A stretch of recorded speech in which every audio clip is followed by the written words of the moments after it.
اپنی بیٹی کا رشتہ کرنے کے لیے انہوں نے کیا دیکھا تھا؟ اس نوجوان میں کیا دیکھا تھا؟ کتنے پیسے کماتا ہے، کون سے خاندان سے ہے؟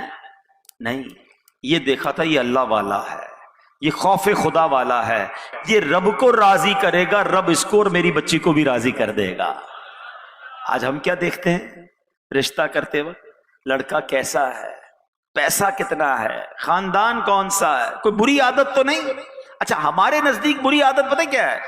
جو دنیا والوں کے نزدیک بری ہے، شراب تو نہیں پیتا، نشہ تو نہیں کرتا، ہیروئنچی تو نہیں ہے، جواری تو نہیں ہے، ٹھیک ہے، یہ بھی گناہ ہے، میں نہیں کہتا یہ نہیں ہونے چاہیے، یہ بھی بالکل چیک کرنا چاہیے، مگر نماز نہ پڑھنا یہ بھی تو گناہ ہے، یہ بھی تو عیب ہے، اور یہ تو سب سے بڑا عیب ہے۔ مگر کون چیک کرتا ہے کہ لڑکا نماز پڑھتا ہے کہ نہیں؟ یہ ضرور چیک کرتے ہیں کتنا کماتا ہے، یہ چیک کرتے ہیں کہاں سے کماتا ہے، حلال کماتا ہے یا حرام کماتا ہے، یہ کون دیکھتا ہے؟ یہ ضرور دیکھتے ہیں کہ خاندان کیسا ہے، کبھی یہ دیکھتے ہیں کہ عقیدہ کیسا ہے، اللہ، اس کے رسول، صحابہ، اہل بیت اور اولیاء کی محبت کتنی ہے اس کے دل میں۔ بہت بڑی مسٹیک کرتے ہیں ہم لوگ کہ بعض اوقات اپنی بچی کا جب نکاح کرنے جاتے ہیں نا، تو لڑکے کے مال، لڑکے کا خاندان دکھتا کیسا ہے، دو چار باتیں معلوم کی اور بچی دے دی، یہ نہ دیکھا کہ کماتا تو اچھا ہے، مگر یہ نہ دیکھا حرام کماتا ہے، سود کا کام کرتا ہے، رشوت کا کام کرتا ہے۔ آپ کو پتا ہے اگر جو حرام سے گوشت پلتا ہے نا، احادیث کا مضمون ہے کہ جو جسم حرام سے پرورش پاتا ہے وہ آگ میں جل جانے کے قابل ہے۔ جس کے پیٹ میں حرام کا لقمہ ہو 40 دن تک اس کی دعا قبول نہیں ہوتی۔ ہم اپنی بچیوں کو دیتے وقت سوچتے ہی نہیں کہ حلال کمانے والے کے گھر میں دے رہے، حرام کمانے والے کے گھر میں دے رہے۔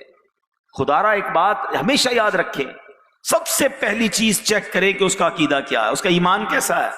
آپ نے اپنی بچی کو اولیاء کرام کی محبت، سرکار کی محبت، اہل بیت کی محبت سکھائی، پردہ کرنا سکھایا، اور رشتہ وہاں کیا کہ جہاں جا کر پردہ بھی اتر گیا، اور اس کو کہا جا رہا ہے کہ یہ میلاد نہ منایا کرو، یا رسول اللہ نہ کہا کرو، اولیاء کرام کی بات نہ کیا کرو۔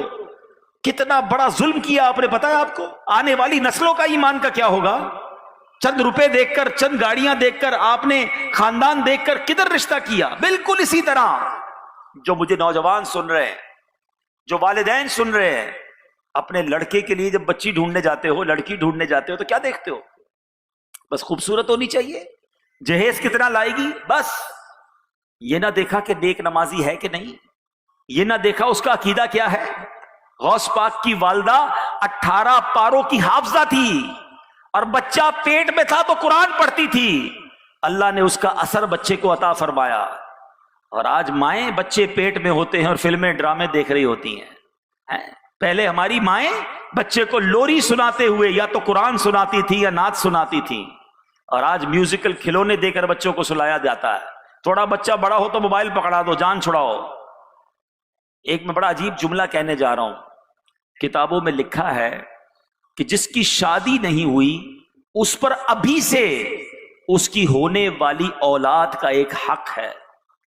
جی ہاں، آپ کہیں گے ابھی شادی نہیں ہوئی، اولاد کا حق آ گیا؟ جی، کتابوں میں یہ لکھا ہے کہ تم پر حق یہ ہے کہ اپنی ہونے والی اولاد کے لیے اچھی ماں تلاش کرو، کیونکہ ماں ہی پہلی درس گاہ ہوتی ہے، ماں ہی بچے کے لیے پہلا اسکول ہوتی ہے۔ اگر ماں اللہ رسول سے محبت کرنے والی، اہل بیت، صحابہ اور بزرگوں سے محبت کرنے والی، قرآن و حدیث پر عمل کرنے والی، با پردہ تلاوت قرآن کرنے والی ہوگی، آپ کی انشاءاللہ آنے والی نسلیں نیک بن جائیں گی۔ لیکن اگر فقط خوبصورتی دیکھ کر، فقط مال دیکھ کر آپ نے شادی کر لی، اور اس کے بعد گھر میں بے حیائی ہے، بے نمازی ہے، عقیدہ درست نہیں ہے، آپ کتنا بچوں کو وقت دیں گے؟ نسلوں کی نسلیں برباد ہو جاتی ہیں۔